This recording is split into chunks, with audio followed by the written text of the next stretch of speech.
Since you're more of a visual learner, I'm going to use educational props this time. So pay attention. This is me, Lo Wang. Yeah, it doesn't look exactly like me, but you get the idea. So here I am after saving the freaking universe from collapsing. Your egomaniacal sister's dead carcass lies defeated on the ground, and that asshole Zilla is no longer breathing down my neck.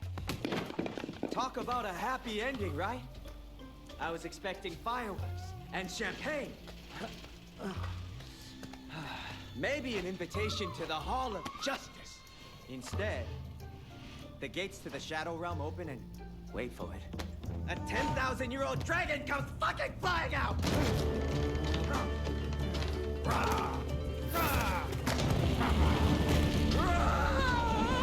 Shadow Warrior 3 is a game that I don't think needs a long review.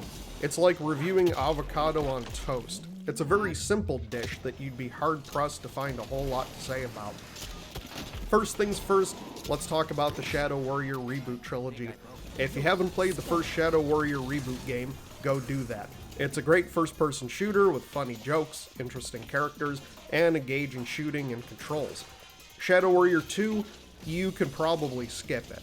I actually liked Shadow Warrior 2 to an extent, but they tried to go with a looter shooter where your combat prowess is based on exploiting elemental weaknesses, and for a lot of people it was the definite weaker of the two games. It's also very short. But while Shadow Warrior 2 seemed to chase Borderlands, Shadow Warrior 3 feels like a Doom Eternal-like, and it is pretty good. The plot is simple.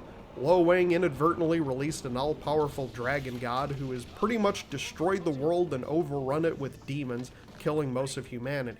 His friend and also demon Hoji is dead, and his former nemesis Zilla suggests seeking out a witch named Motoko who can use the residual power in Hoji's mask to kill the dragon and celebrate their victory with some dragon sashimi.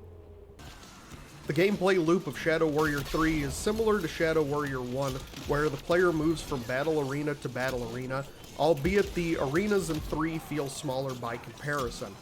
The name of the game is in movement, as you get hold of a grappling hook, and many of the arenas offer a level of verticality as well as environmental traps to play with. If you've played Doom Eternal, you're already familiar with the juggling system Shadow Warrior 3 uses. Killing enemies with guns drops health, while killing enemies with your katana drops ammo. Unlike Doom Eternal, where I felt the game degraded the shooting into effectively a puzzle, Shadow Warrior 3 seems to have studied the game and worked out its flaws. You still need to follow the formula to an extent, and you very quickly obtain upgrade points that increase your ammo capacity and allow you to keep generating health and ammo without drastically changing your preferred style of play. Unlike Doom Eternal, I never felt the game was screwing me over for not playing exactly how it wanted me to. The game does reward you heavily for generating takedown energy, first with a fantastic animation, and second, usually with a powerful weapon that never gets old to use. Except the drill. That one kinda sucked. You will be happy to see base demons for whom a takedown kill gives you a health boost deposit of 100 points and can easily keep you from a game over in a pinch. Combat is just fun. Running around the arenas and blasting enemies, using their weak points, pulling off takedowns, etc.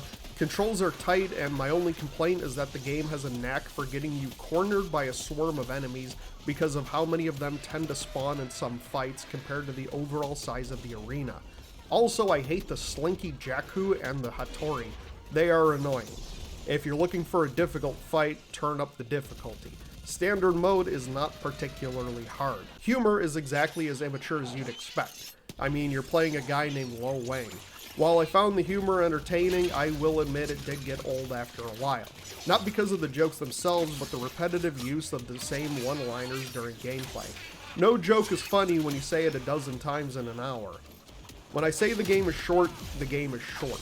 Xbox Achievements says I played Shadow Warrior 3 for 2.5 hours, which is not at all accurate because I beat it over a few days and I am not that efficient. The How Long to Beat says 5 hours for the main story and 6 hours if you're going for the extras, which sounds more accurate if a little on the shorter end. I'd say 6 to 7 hours if you're searching for upgrade points. It's a perfect Game Pass game, given it doesn't have much in the way of replayability unless you're a big completionist and want to go back to play individual chapters to find all the upgrade points and complete the achievements. I think I would have had a substantively lower opinion on this game had I paid $40 for it. As part of my $15 Game Pass subscription, it wasn't a bad deal. Like and subscribe for more video.